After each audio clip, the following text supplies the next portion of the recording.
Okay, we're live on Facebook, first Sunday. An anomaly. It means we're in Advent, my friends. So welcome to people who are signing on. I'm going to look on Facebook and see if I can find y'all. Today is the second Sunday in Advent. Yep. First Sunday of the month, second Sunday of Advent. What I meant. There we are. Wow, how exciting. Okay, we're gonna kind of hang out here while we wait for people to sign on. I see people are starting to gather. Hello to Sarah, and hello to everybody who's watching, but everybody specifically on Zoom. I think it looks like Fran has eggnog. I could be wrong. Eggnog and a peppermint almond. That's incredible. Almost did the eggnog, and then I did the coffee, but I got a Christmas mug. So we're sharing communion elements. What y'all got going? I have coffee and a saltine. I got a brownie. Ooh, Oh, yeah, girl. I'm at the wrong house. For real. There's brownies over there. What do y'all got, Deborah? Blueberry and some water.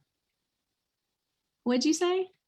A blueberry and some water. Oh, okay, cool. Nice. Heather, what's going on down there? Oh, you're on the bottom for me. I don't know. I have just coffee and an almond. Cool. I have a pistachio. So I guess Matt, I feel like Matt and I always have a nut. So you're filling in for Matt this morning. Matt's on his Air Force weekend. So thank you for that. Let's see. We've got some people watching. Okay, so I'm going to go ahead and share some announcements. But before I do that, I want to remind you all to get your communion elements, because in a little bit we will work through our communion together. And in the meantime, also check the link in the comments for the guide so that you can follow along with the flow of the whole service with us. And I'm going to share some announcements. Tomorrow we have our Thy Queendom Come book club. So if you are interested in that, please DM us or check your email, because in your email or on our social media, there's been lots of posts. We would love for you to join. You don't have to have read the book. The themes we're talking about are relevant for everyone, I promise you. I'm sharing announcements. So that's Monday. On Wednesday, we have our annual church talent show on Zoom. And the super fun thing about that is that you pre-record your talent, whatever it is. It can be a skit, it can be a song, a dance, whatever. But you pre-record it. Those need to be turned in tomorrow. I've had the Brown family who are emceeing this year say, please turn your videos in. We're ready to edit. We're ready to get the show produced, and we are going to get on Zoom together on Wednesday and watch. So also, again, another reason to be on our email list. You can get all that info. Then what else is there? On the 19th, we're going to have an in-person service at the Texas Hall. We're going to have a live nativity for the kids. We're going to have a craft hour after church and some lunch. So make sure to come in person for that. We will also be streaming every week as usual. Fran, am I forgetting anything? You're muted, Fran. Thank you. I wanted to mention another book group that's happening in January. We're going to be reading Braiding, Sweetgrass by Wallkimmer. And you probably want to start reading now. Get your copy and start reading now. The first meeting will be on December 10th. So look for details about that in your emails. Yes, that information is also in your email. We'll be posting about that this month. We have some really thoughtful things planned for the winter months and the spring ahead. And so we're really excited about all that. And the first thing is this book group. So check it out and start reading now. Is that everything? Am I forgetting anything else? I think that's it. I think. Okay, so I'm going to chime the hour, and I want to thank you all for being here this morning with us on the first Sunday in December and the second Sunday in Advent. So let me get set up here.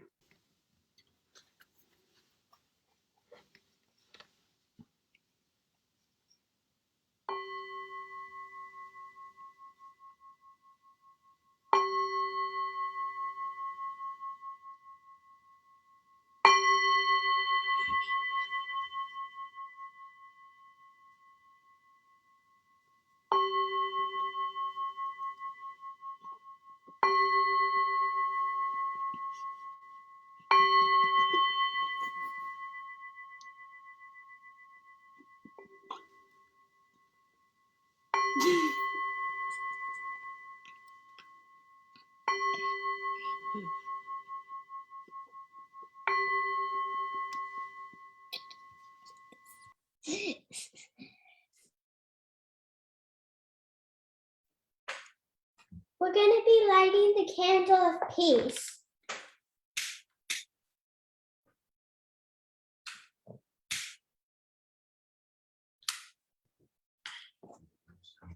We're the Leshper crew. I'm Tiffany. Eva. I'm Landon. Christopher. And if you, Oh, and the litany today is Anger and Peace by our own Reverend Fran Pratt. Thank you. okay, so I'll be reading the regular print if you guys want to read along at home in the bold.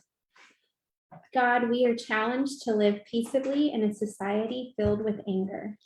In which reactivity and outrage are normal. Normal. Where most everyone is living with trauma of some kind or other. And systematic dysfunction is all around. We see how the dominant culture habitually covers up conflict, calling it peace. Wow. While disregarding justice. We aren't looking for a band-aid peace, Nor a quick fix peace. nor to cover up righteous anger with platitudes, We We are looking for the peace of Christ. in which love and faithfulness meet.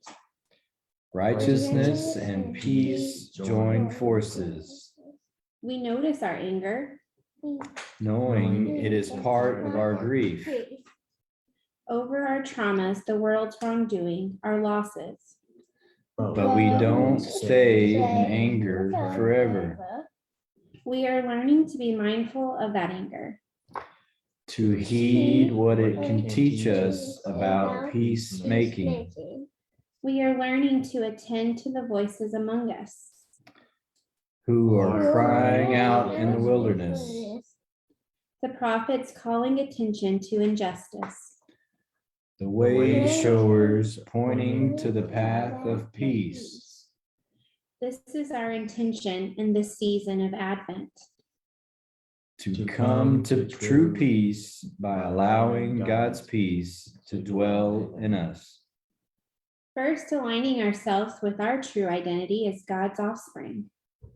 Learning to see other people in the light of that truth. Then, by allowing peace to emanate from within us. So that justice is brought for all to share in. We are peace embodied. Repentance and forgiveness with skin on. Wearing righteousness as our garment. As we work to make level ground.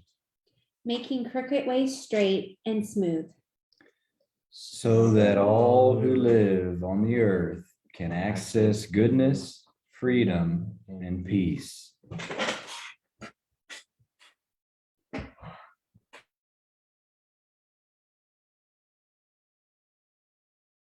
Amen. Amen. Thanks, Leshper fam, for that reading and candle lighting.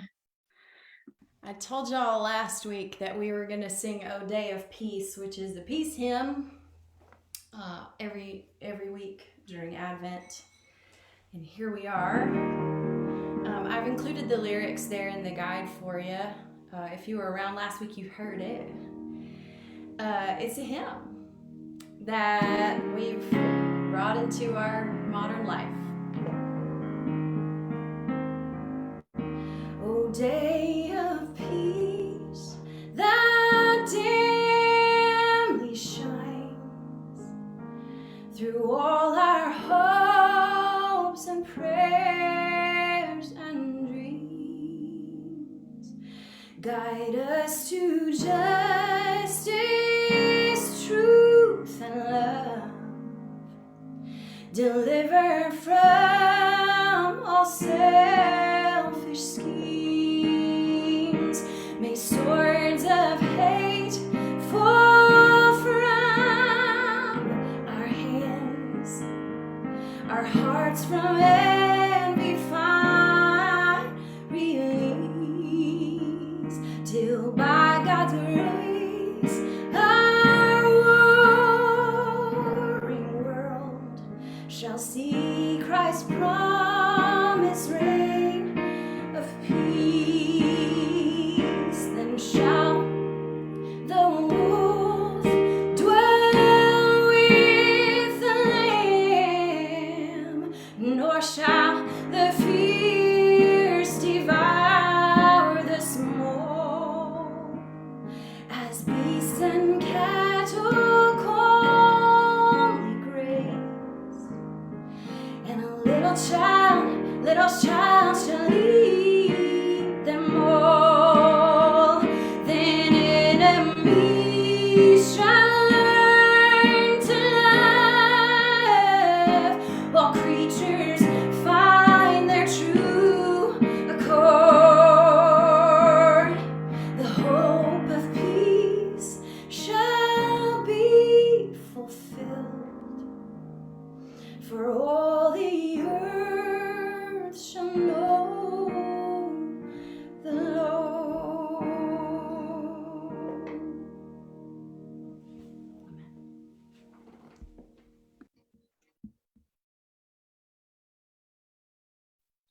Thank you, Fran.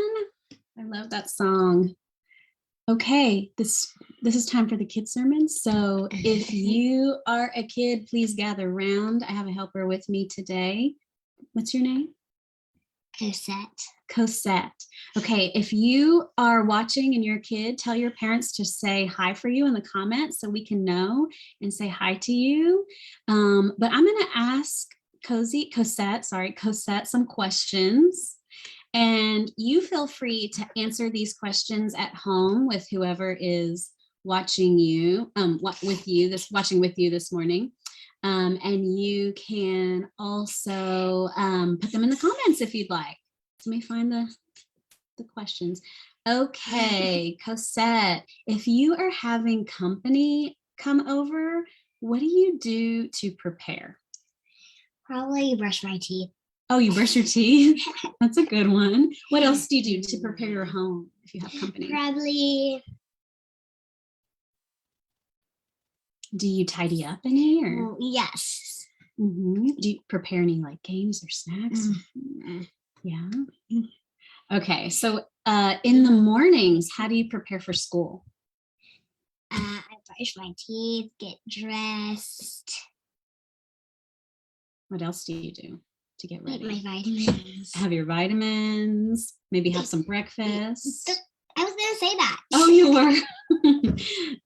What about your favorite snack to bake? What do you love to bake? Cake. And Probably how do you prepare cake? mix eggs, flour, bleh. Put it in the oven, blah blah blah. That's right, but you have to prepare it to be able to eat it, right?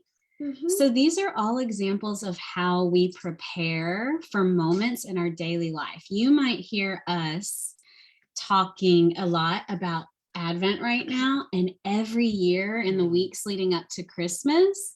And Advent is simply a time of preparation for Christmas. So our Bible readings today talk about a man called John, who even as a kid was helping prepare the world for Jesus in his stories. When John was born, you know what his dad said to him? His dad said, "And you, my child, will be a prophet, and you will go before our God to prepare the way for the promised one," meaning Jesus. So all of John's life, he was helping people prepare their hearts to make room pay attention for the beautiful things about Jesus. And we can prepare our hearts too. Okay, so there are a lot of ways to do this for Advent. We can read stories about Christmas. We can help people in need. We can pray. Cozy, what's something that me, you, and Dad do to prepare during Advent? What do we do on Sunday nights? We listen to a slow. Talk louder. We listen to a slow song. And what do we do? Light the Advent candle. Light the Advent candles, and we turn out all the lights. And then we talk about whatever candle we lit. So today we'll talk about peace. And last Sunday we talked about hope. And each week we share this moment together as one small way to prepare for Christmas. And I invite you to do that with your family tonight. Maybe you can talk them into turning out all the lights and lighting the candle together when it's real dark. But the stories of Christmas and the gifts and meaning of Christmas are so big and so wonderful that it helps us to prepare our hearts to receive them every year. So feel free to share in the comments what you do to prepare during Advent, or what are some ways that maybe you've thought of through this conversation. Feel free to share those, or try some new ideas tonight and this week. But thank you for talking about Advent with us this morning. We're so grateful for you. Let me see if anyone, Let me see if anyone said hello, and we'll say hi to them. Hi, Eve and Echo. Hi, Eli, Andrew, and Aaron. And I see Eva right there, so I'll say hello to you. We're so glad y'all joined us this morning, and we hope you have a happy Advent.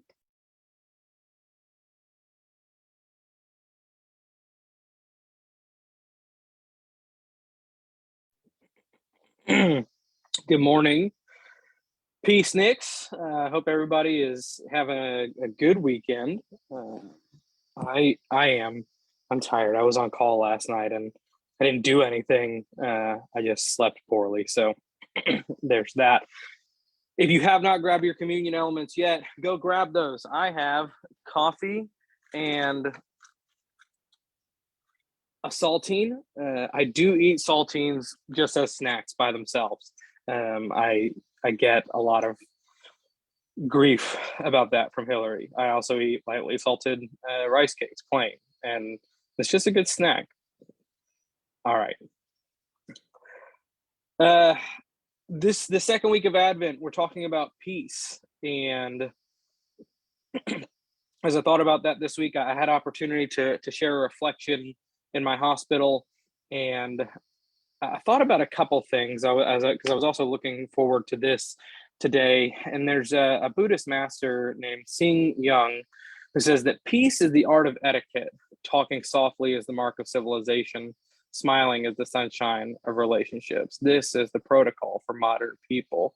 He says that peace is part of this etiquette for modern people, that there should be peace about us. And as I looked at the reading from Baruch that Deborah is going to do later, and I think about when you hear the end of that reading, I think about the idea that the divine is out there and has peace that I may not understand, but that I have access to it. And then I remind myself that Paul once said, as far as it concerns you, be at peace with all people. And I don't like that because I don't want to be at peace with all people. There's some people that I certainly don't want to be at peace with. And he puts the onus on me to be at peace with them. I can't control the thoughts and actions of others. But in this season of peace, I can work to be an agent of peace in the spaces that I inhabit.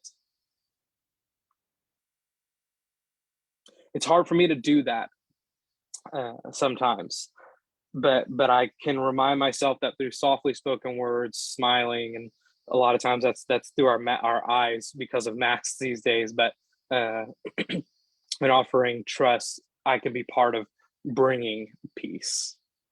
So if you have your communion elements now, I'm going to invite you to participate with me. I'm pulling up my guide so I get the right thing here. All right, so if you will access your guide there, we'll begin our Liturgy of Communion. I'll pray, and then we will participate together. The Lord be with you. And also with you. Lift up your hearts. Lift them to the Lord. Let us give thanks to the Lord our God. It is right to give our thanks Right and praise. to give our Thanks and praise. Praise. The table of bread is now ready, is now made to be ready. It is the table of company with Jesus and all who love him. It is the table of sharing with the poor of the world with whom Jesus identified himself. It is the table of communion with the earth in which Christ became incarnate. So come to this table, you who have much faith, and you who would like to have more, and you who have been here often, and you who have not been here for a long time, you who have tried to follow Jesus, and you who have failed. Come. It is Christ who invites us to meet him here.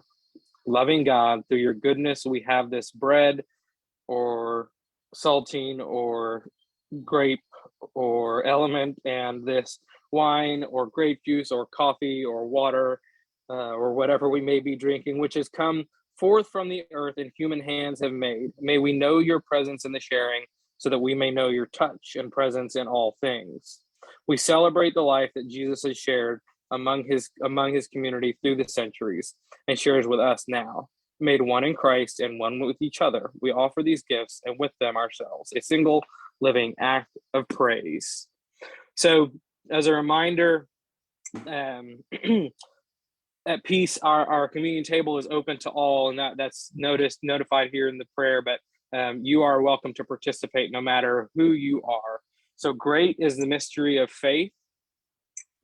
Christ has Christ has died, Christ is risen, and Christ will come again. And use your liquid and your sustenance.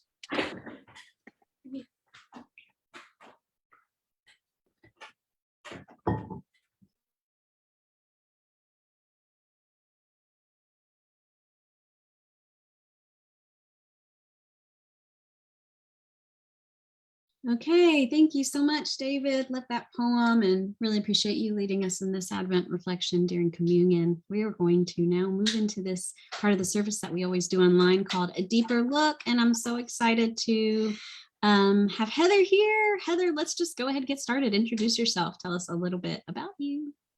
Okay, my name is Heather. I'm gonna just put this out there. I have really bad performance and anxiety. I'm just wondering if, sorry about the cat, oh my gosh. I'm just wondering who else does, because I just can't help it. Like for decades, my heart beats fast and my voice gets shaky, my palms are sweaty. So it's so silly, but that's just me. So I grew up in Dallas, and I grew up with two sisters, and my mom and dad were married. I would not say happily married, but they're still married. And I was a gymnast, so I just really threw myself into gymnastics 25 hours a week. And I was competitive, but I had a lot of injuries. So I spent a lot of time at physical therapy, which in 8th grade, I decided this is what I'm going to do. This is what I want to do. So I did. I became a physical therapist. I went to Tech. And this is funny because I was president of my sorority. And if you can imagine, you have to like be in front of people every week. And I hated that part so much, but I really loved the connecting, and I just really felt passionate about those girls. So Matt and I got married in 2006. We got married, graduated, and moved all in a week's time. And now we have 2 kids, Haddon, who's 11, and Ellis, who's 8. Thanks so much for sharing. Loved hearing all that about you. So for the second question, we're going to go even deeper. We want to hear some quirks, some things that are uniquely you. Tell us about things that no one would know unless you told them. Okay, so most of you probably know me as like not a really loud person, but I was in high school, I was drum major. And as you know, like drum majors are loud and boisterous, and I don't know, I kind of see them as like just really attention getting. I don't know. So I did that in high school. I loved marching band, and I continued it in college and wanted to be drum major then, but yeah, went into therapy school. Wow. So you didn't feel nerves leading that in that way because you didn't have to like speak? Is that what? No, well, you did have to like yell out commands, and I liked that. I don't know why. It wasn't like all eyes on me. There were a few of us. So yeah. Love it. I can be bossy. My kids probably know me as bossy and loud, but that's about it.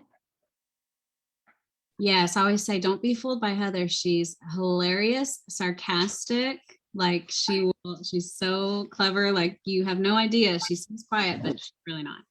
Okay, so question number 3. We have like children. Oh my gosh. Walking through the screen. Oh, oh. Go ahead. Okay, so the bonus question is kind of, when you die, what do you want to be remembered for? Okay, first I would like to know who submitted the question so I can thank them later on. Fran. Okay. That is a good question. I think I want to be remembered as a thoughtful person. Yeah, who cared more about others, but not neglecting myself. Does that make sense? So perfect. Yeah. Just kidding. Thoughtful. A thoughtful person. Well, I can definitely affirm that you are thoughtful, and so you will have no problem with being remembered that way. Yeah, such an intense question, right? That's a big one. You skipped a question. No, the last question. Oh. The bonus question is always inserted. Number 3. Okay. So the last question is, what are you most passionate about right now, or particularly passionate about right now in your spiritual life, which we say very lightly because we realize that, your whole life, there's no compartmentalization here, but tell us about how that resonates with you. Yeah, I would say in the last few years, so I've worked, since the kids were here, since we've had kids. But I would say like first a lot of years, I just worked to like get a paycheck. I was just there to do my work and get home to my family. But in the last few years, as the kids have gotten older, I feel like I've finally started investing in myself. And I've tried to do things for myself, like get certifications and things that I'm passionate about. And I really love my job because I get to treat patients that they're these people that I would never typically meet or come across, or, they're just have really different walks of life that I would, ever come across. And also just starting to do therapy myself. And I see that as an investment also. So I'm passionate about investing in myself. I love that. And I think that's an inspiring word others would be empowered to hear this morning. So thanks for beating your fear. Even though I know you're just in your house, I know it still makes you nervous to be speaking in front of everyone. Yeah, so thank you so much for doing that. When I saw that you were the one doing it this week, I was like, oh my gosh, Matt got Heather to do it. So he had to bribe me. Yeah. Well, we're happy to hear from you in this way. And we love you. And thanks so much. We're going to continue on now with our readings. Thanks, Heather. Thanks. Good morning. My name is Deborah, and I'll be reading from Baruch, a book apparently in the Apocrypha, which I've never read before, so this will be very interesting. I'll be reading Baruch 5, 1 through 9. Take off the garment of your sorrow and affliction, O Jerusalem, and put on forever the beauty of the glory from God. Put on the robe of the righteousness that comes from God. Put on your head the diadem of the glory of the everlasting. For God will show your splendor everywhere under heaven. For God will give you evermore the name righteous peace, godly glory. Arise, O Jerusalem, stand upon the height, look toward the east, and see your children gathered from west to east at the word of the Holy One, rejoicing that God has remembered them. For they went out from you on foot, led away by their enemies, but God will bring them back to you, carried in glory as on a royal throne. For God has ordered that every high mountain and the everlasting hills be made low, and the valleys filled up to make level ground, so that Israel may walk safely in the glory of God. The woods and every fragrant tree have shaded Israel at God's command, for God will lead Israel with joy in the light of God's glory, and with the mercy and righteousness that come from God. We hear the voice of God through these words. Thanks be to God.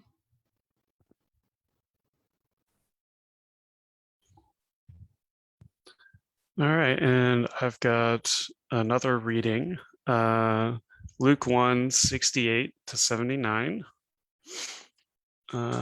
Zechariah's song. Praise be to the Lord, the God of Israel, because he has come to his people and redeemed them.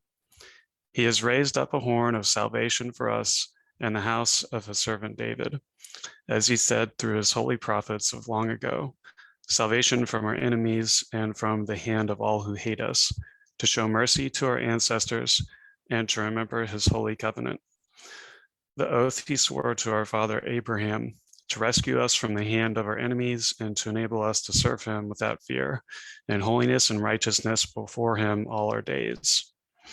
And you, my child, will be called a prophet of the Most High, for you will go on before the Lord to prepare the way for him, to give his people the knowledge of salvation through the forgiveness of their sins, because of the tender mercy of our God, by which the rising sun will come to us from heaven, to shine on those living in darkness and in the shadow of death, to guide our feet into the path of peace.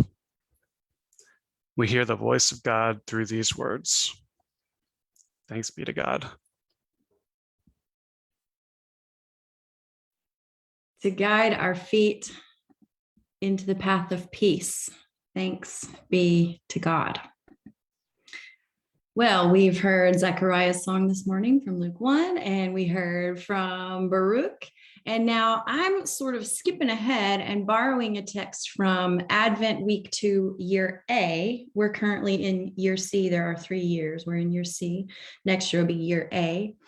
But I wanted us to get a really cohesive picture of what we're living and working towards here. When we talk about peace, what do we mean? And when the Christ talks about peace, what does he mean? If you really, really want to round out that picture, you'll take yourself over to John 20 and peek at what Jesus is saying after his resurrection. But this, I'm going to read it from Isaiah 11, which I already sang to you once. And so now I'm going to read it to you. It says, then a shoot will sprout from the stump of Jesse, the stump, which everybody thinks is dead. Shoot will sprout. From Jesse's roots, a branch will blossom. The spirit of Yahweh will rest on you, a spirit of wisdom and understanding, of counsel and strength, of knowledge and reverence for Yahweh. You will delight in obeying Yahweh. You won't judge by appearances or make decisions by hearsay. You will treat poor people with fairness and will uphold the rights of the land's downtrodden. With a single word, you'll strike down tyrants. With your decrees, you'll execute evil people. I don't believe in execution, so let's pass over that. Justice will be the belt around this your waist. Faithfulness will gird you up, and then the wolf will dwell with the lamb, and the leopard will lie down with the young goat, and the calf and the lion cub will graze together, and a little child will lead them. The cow will feed with the bear, and their young will lie down together, and the lion will eat hay like the ox. And the baby will play next to the den of the cobra, and the toddler will dance over the viper's nest.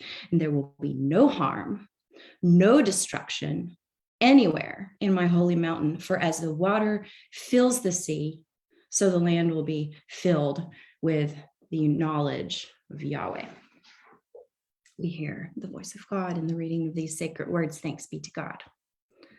Okay, so this second week of Advent, which we traditionally hold as Peace Week in many Western Christian churches, I want to just admit that I do get bored with that tradition. I get a little frustrated. And the reason I feel frustrated is because, okay, y'all want to talk about peace while we're in this climate emergency that no one wants to do anything about because it would require us to give up fossil fuels and factory farm meat, and this pandemic that no one wants to prevent because it's too inconvenient, and this systemic racial injustice that those in power seem to be powerless to fix in any kind of substantive way, and this wealth gap and these unhoused and starving people y'all keep saying there's no remedy for. So take your peace and shove it. I'm frustrated. I'm frustrated with how things are. I'm frustrated with living in all this duality. I'm frustrated with all these platitudes that we say while we're dropping bombs on such and such a country and performing executions at a federal and state level, and all the excuses that people make for why it's okay that, for instance, four more kids died just this week in a school shooting, and why the guns are more important than those kids' lives. Peace seems impossible compared to the stubborn misguidedness of the human ego. And in light of it, we who talk about peace kind of sound crazy. So my whole life, I have longed for inner peace, like for all of my inner turbulence to be still. And I've done a lot of work toward that. I am what the psychologists are now calling a highly sensitive person. You can check it out. It's a real thing. It's a trait. And they estimate about 15, maybe 20% of the populations. And it means that we HSPs, highly sensitive people, are characterized by 4 particular attributes, okay? The acronym is DOES, D-O-E-S. D stands for depth of processing. O stands for over-arousability, which means we get overstimulated more easily than non-HSPs. E stands for emotional intensity or empathy. And S stands for sensory sensitivity, which means that we're just more sensitive to and aware of stimuli like noises and smells and energy and texture, etc. And boy, was I so glad to learn about this. Like, it explains so much of my whole life from childhood on. Like, whew, I'm not crazy and I'm not alone. And the world actually needs folks like me. And if you are feeling a little bit resonant about this, what I'm saying, you can read Elaine Aron's book, which is called The Highly Sensitive Person. But my point in bringing it up is that for some of us human folks, inner peace is a bit harder to maintain than for others, because what's happening out there just gets to us more in here. So peace takes everybody some effort, and the HSPs among us maybe just a bit more so to maintain. And we all have to maintain it, don't we? The term peacekeeping means more to us now that we're learning to become peaceful in our inner beings, yes? We have to keep hold of our peace lest it run away at any moment. And I hear the words of Christ when he says, peace be with you. And I hear the songs like, let there be peace on earth, and I've got peace like a river. And I read the mystics who found some peace. And I read today's texts that we've surrounded ourselves with today. And I think, yeah, there's hope for peace. But then I look around and I can't square that with reality very well. It just seems impossible. Like, when is righteous peace going to be our name, as it says in the book of Baruch? So in Advent, we turn our attention to that longing and that frustration and to that cultivation. I'm also frustrated with what the philosopher Alan Watts, whom I've been reading this past week, calls the ego hoax. And what he means by that is this illusion of separateness that we all come here to learn to wake up from. And waking up means that we realize we're all one, all parts of God's body, all inextricable from one another and from the ecologies that we live inside of. And waking up means we realize that, as the Christ put it, the kingdom of heaven is within us. The seeds of peace are already inside of us. See, it's so tempting to believe only in what our eyes and ears behold here. It's tempting to believe that the only reality is the one we see on the news or in the ER or on a battlefield. But we are people who are called to work toward the peaceable commonwealth that, like Isaiah describes, and like Baruch describes, and like Zechariah describes in his song in Luke 1. It exists. It's just not fully here yet. And we are the ones who carry the torch for that. We are the ones who take on a commitment to see it come fully here on the earth, because we know that it lives within us and we are birthing it into existence. We are waking up each morning and we are rededicating our lives to the way of Christ and the path of peace. We are the ones doing this. With Christ, we are the shoot and the branch from the stump that everybody thought was dead. And we aren't the only ones, okay? We're in a great cloud of witnesses to this reality among a great horde of saints who have held and are holding this vision for the world and working to bring it into being.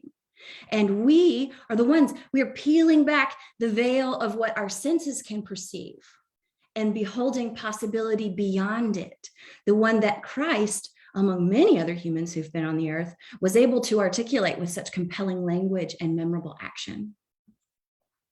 This peace of Christ, even though as of yet we may only have hints of it that we're able to access, and then even perhaps within our own souls when we get really quiet, is what we're committed to. It's what we're training for. It's what we're practicing living out, and what we are discipling ourselves and disciplining ourselves to create. We think peace is suddenly just going to appear here, and it might. A sudden miracle might happen. But more likely, peace will happen because we people, we spiritual beings having a human experience, spiritual beings made in God's image and part of God's body, wearing bones and flesh on, make it happen. Peace on earth is a pipe dream until we put flesh on it, our own flesh, our skin in the game, our commitment to keeping peace alive in a profoundly unpeaceful world. So peace happens on the inside of us due to our allowing, due to our inner work, due to our giving attention to our healing by way of, say, therapy, by way of reconnecting ourselves to nature, of being in authentic relationships, by way of contemplation and committed spiritual practice. We commit to our own peace. We commit to holding the boundaries we need in any given situation so that our peace may remain with us. We commit to resting and unburdening ourselves and unscheduling ourselves and our families so that we even have headspace for enjoying the peace that we so intentionally cultivate. So there's a paradox inside of this peace that we pray and long for. It requires both relaxing and allowing of peace and a commitment to cultivating and protecting it. And really, nothing is more important. Your peace, your inner peace, is an end unto itself, but we know, and we say all the time around here, that when we heal ourselves, we heal the world. And in the same way, when we become peaceful in our inner landscape, that peace then emanates out to the wider world. So today I want to do a weird thing. David Stipik's going to laugh. David Stipik's always like, just tell me what to do. And we're always like, no. And today I'm going to tell you what to do. I'm going to give you 2 tips. 2 starting points. They're not even tips. They're starting points. Do this if you want to cultivate peace. Do this. The first is learn to enjoy what you have. And that means what? It means practicing gratitude. It means paying attention to your blessings and enjoying them, which is all gratitude is, right? And you can do that however you have to. Make a list, tell a friend, look at nature, whatever you got to do. Because here's the thing, y'all. What good is peace if no one enjoys it? Why would anyone want what you or I have if we have no idea how to enjoy it? I've been reading Alan Watts here in this last week, and he writes this. And just note, he was writing this in the 60s. So his language is different than ours. He says, if then, after understanding, at least in theory, that the ego trick is a hoax, and that beneath everything, I and universe are one, you ask, so what? What's the next step? The practical application. I will answer that the absolutely vital thing is to consolidate your understanding, to become capable of enjoyment, of living in the presence, and of the discipline which this involves. Without this, you have nothing to give to the cause of peace or of racial integration, which is happening in the 60s, to starving people in the world, or even to your closest friends. Without all this, all social concern will be muddlesome meddling, and all work for the future will be planned disaster. I tend to agree with him. He says if we aren't capable of enjoyment, we have no business working towards peace, because we won't recognize peace even if it slaps us in the face. And he says that enjoying life and living in the present is a discipline. Now, doesn't that sound a little bit like Zechariah's song from Luke 1, that maybe peace is a path that we must doggedly keep to, lest we stagger away into weeds and distractions and unnecessary conflicts? Another word for this enjoyment is simply contentment. It's happiness and satisfaction. I've said it before to y'all, and I'll say it again. I'm pretty sure I'll be saying this till my dying day, that gratitude is spirituality 101. It is basic kindergarten spiritual practice, and it opens the door to any meaningful peacemaking we ever do, whether that's inside our own minds or out in the wide world. Okay. A second starting point or tip or piece of advice, or do this, is manage your attention. Okay. Manage your attention, because your energy goes where your attention goes. And there's a balance that you're going to have to strike for yourself between maintaining awareness of what's going on in the world, which we need to do, like what's happening in the news and in the ER and on the battlefield and in the public square, and maintaining awareness of this peaceable commonwealth reality that we are letting God within us imagine into being. In the midst of everything swirling around us, we each must maintain awareness of God within, of the kingdom of heaven within us, and of the goodness to which we are committed.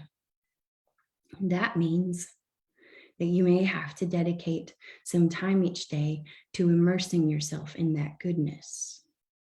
You may have to cultivate some life rhythms that give space to that. Maybe that looks like meditation or yoga or hiking or daily devotions or some physical practice. And maybe it'll be some Lectio Divina or contemplative prayer or some silent practice. Whatever it is that grounds you in the truth of your own being, which is, as St. Paul puts it, Christ in you, the hope of glory. Do that every day. This This is all spiritual practice is. It's managing your own attention, grounding yourself in the reality you want to see, especially if it's different from what your eyes behold on the news.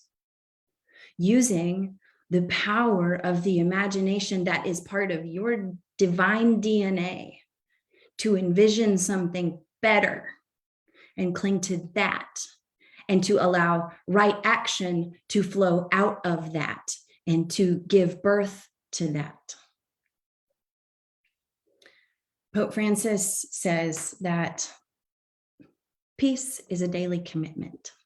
It is a homemade peace. Now that's a brilliant and beautiful idea, isn't it?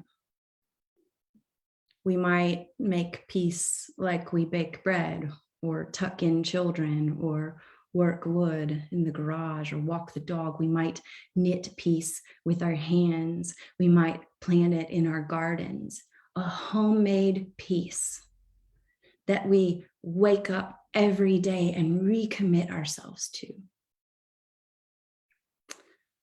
So may we be people who are committed to peace and who dedicate space in our daily lives to remind ourselves and each other of that commitment and of who we are in our true selves and of the vision of goodness that both dwells within us and which we are birthing and building into the world. Amen.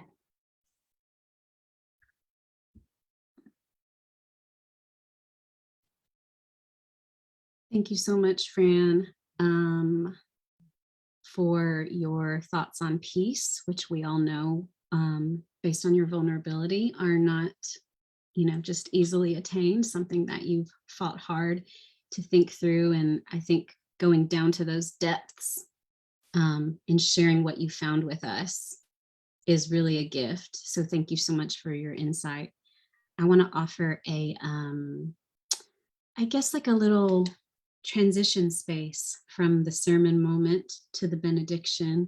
And I've been writing just as a personal practice more often lately, what I'm calling spoken word exegesis, where I take like one little line out of the text and then I just go.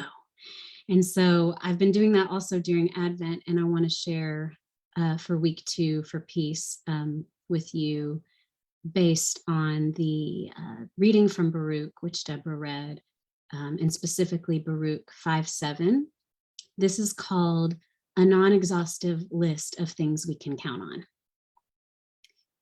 It's the second Sunday of Advent, and the theme is peace, and the text directs us in the way of it. For God has ordered that every high mountain and the everlasting hills be made low, and the valleys filled up, to make level ground.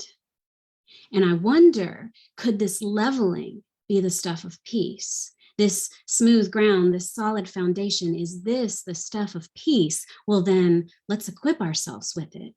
Here's a non-exhaustive list of things we can count on. 1, we are made in the image of God. You, an image bearer, you whose spirit dwells within, you can count on this, your own divine existence, your beauty and goodness, your imprint on this earth.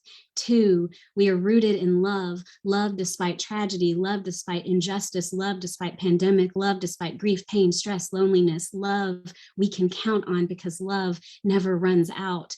3, we are called to create level ground for others. We can count on this. Peacemaking is our work. And if it feels all too much, have you considered this, that you aren't doing it wrong? Maybe you were just already in the thick of it. Just notice what it takes. Mountains moving, valleys filling. This is not quiet or passive work. It is not work for the faint of heart. This leveling is a reckoning, and though we are disheveled in the process, we are also liberated. And though we've lost our certainty, we've also gained a steadiness that enables us to walk in the way of peace. And so we're not immune to the turmoil, but we are unencumbered by the baggage. This is freedom, and with this lightness comes clarity, our ability to add to the list. And so 4, the list goes on. With gratitude's help, it goes on. With attention's help, it goes on. With divine support and community's help, the list goes on, paving that smooth ground for us, that solid foundation. Yes, perhaps this leveling is the stuff of peace after all.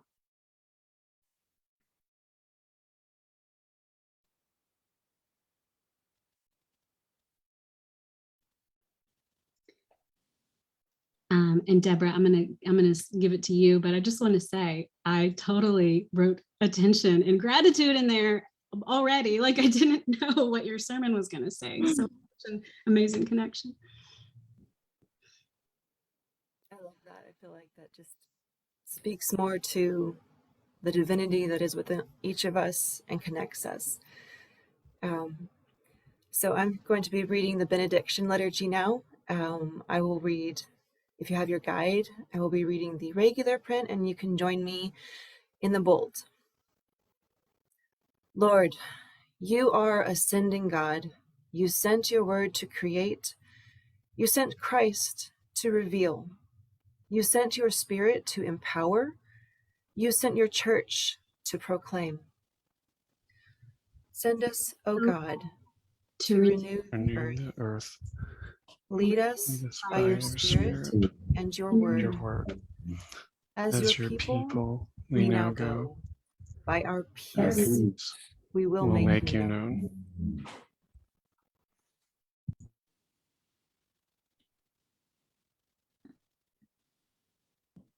Amen. See Thanks, everyone. Yeah, we'll see you this week. We've got that Queendom Come Book Club Monday night, talent show Wednesday, and then we'll be back online on Sunday. So we hope you will join us for some or all of those. Have a great rest of your weekend. Thank you.